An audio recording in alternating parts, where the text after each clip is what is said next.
thanks again for joining us. If you've been tracking with us, we've been trying to find ways that we could take everyday ordinary things and use them as object lessons, or the ability to teach our kids, to disciple them from the home. Part of that is because at the beginning of the pandemic we were kind of trying to entertain our kids, but also find ways to be able to disciple them at home. And as we always like to remind you, it is our job as pastors to equip you not to be the main discipler of your kids. That's your job. That's what the parents are supposed to do. And so today what we want to do is, this is a really fun one that I call Backyard Tabernacle.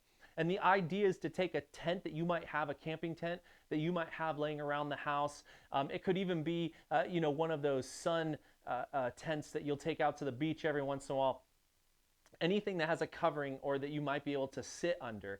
And so what we did is we took a camping tent, we built it. I had my kids help me as we set everything up, all the tent poles and all the different things. And then we got in it and talked about what it meant to live in the time of when Moses was bringing all of the Israelites through the desert and through the wilderness.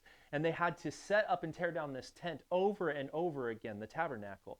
Well, the tabernacle is a portable temple. It was the means by which God's people knew that God's presence was with them. And there were two sections inside of it, kind of this normal section where preparations would take place, but then inside of it would be the Holy of Holies.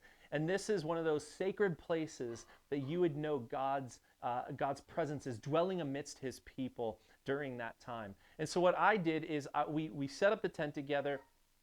I kind of asked them some questions. What would it be like if you had to set up and tear down this tent on a regular basis? Then we got inside of it and I actually used the Jesus Storybook Bible, and we walked through the little cartoon version of it on my iPad. And so you push little pieces of it and the people talk and it tells the story from section to section. And then it has a memory game on the other side. It helps you put things in order.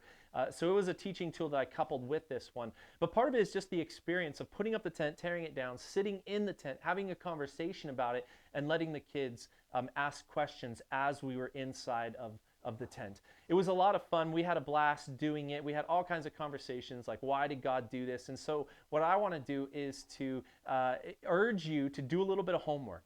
I don't have a lot of teaching I'm going to give you during this video. And so what you'll need to do is actually go look up in a study Bible some of the usages of the tabernacle, some of the symbolisms of the tabernacle. There's also, you can go on YouTube and check out some videos. What was the tabernacle? There's some really cool things from my Jewish learning that I looked up online. All of these are great resources for you to check out. Ultimately, it was a cool experience. The kids had a lot of fun. They were able to look back on it and remember. And now I actually will ask them questions like, man, what do you think it would be like if we had to set up and tear down? And be like, oh yeah, man, that would be wild. I wouldn't like to set this thing up and tear it down all the time.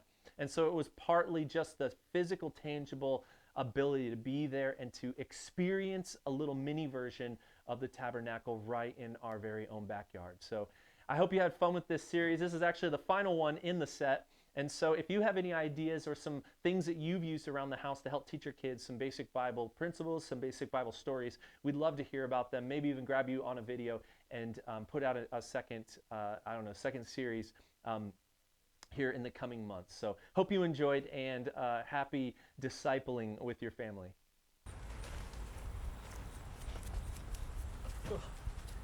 Let's see if it worked.